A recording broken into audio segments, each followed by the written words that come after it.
is this week I met with somebody in our 2X community, a young guy, mid-20s, graduated from uni a couple of years ago. He's been working for one of these big consulting companies, making pretty good coin, not working too hard, getting a solid experience on his CV, has a lot of time off, remote working.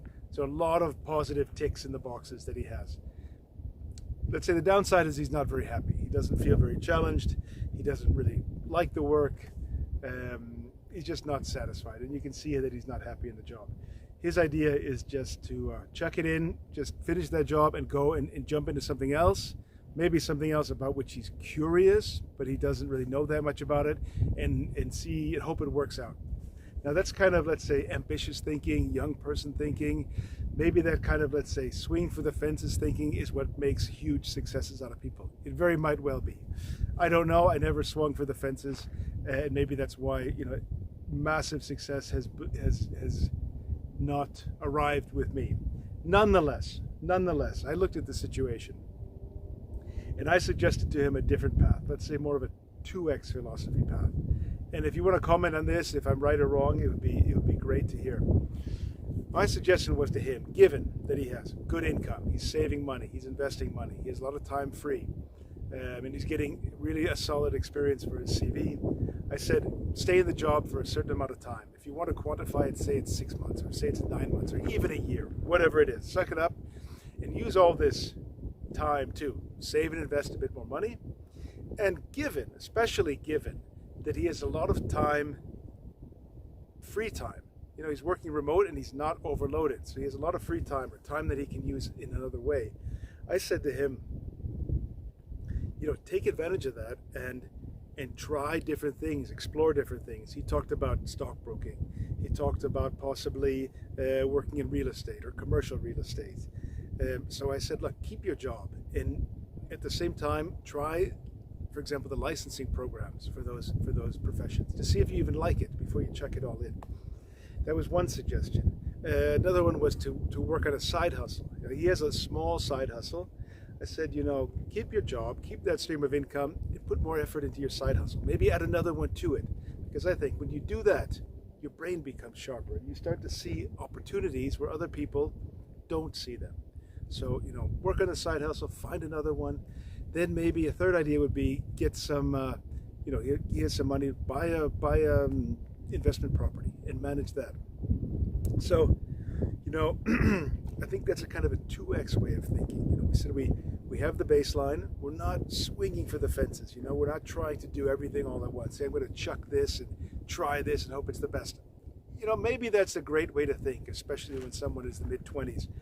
I don't think so anymore. So, my suggestion was keep what you have, take advantage of it. No job is ever going to be 100% perfect.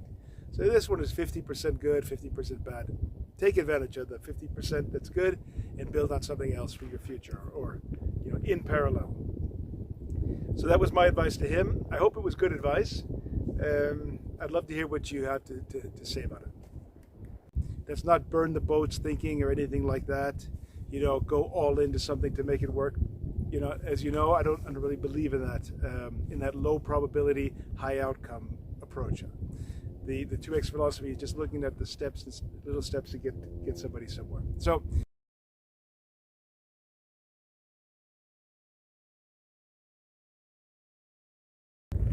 when I used to go up climbs like that or do something that was really physically challenging, this was tough. This was really tough, much harder than I thought it would be.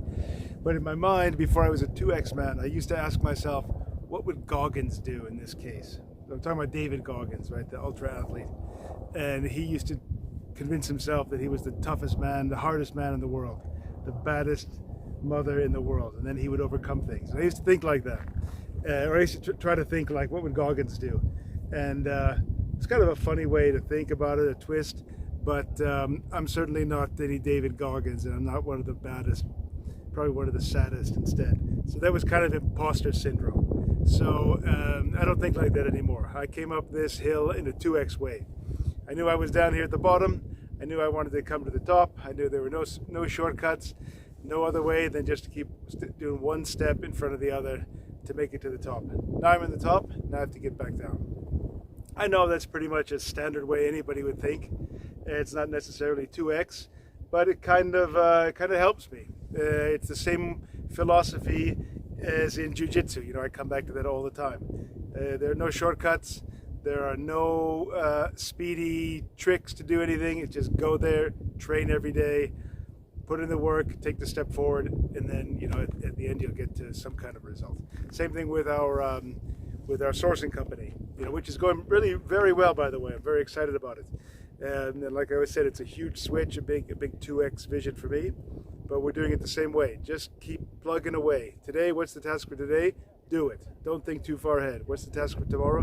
Do that, and just move forward. So, you know, it's quite obvious thinking, I think. You know, if I reflect on it, a lot of people think that way. For me, it's helped, though, to be, let's say, thinking about it in the 2x philosophy. You know, how to accomplish what I'm trying to accomplish. Nothing big, but it just requires steady dedication. Hey, now I want to give a shout out to our 2x colleague, one of our members of our community, AJ. AJ, it's good to have you. I know you're a dedicated 2xer.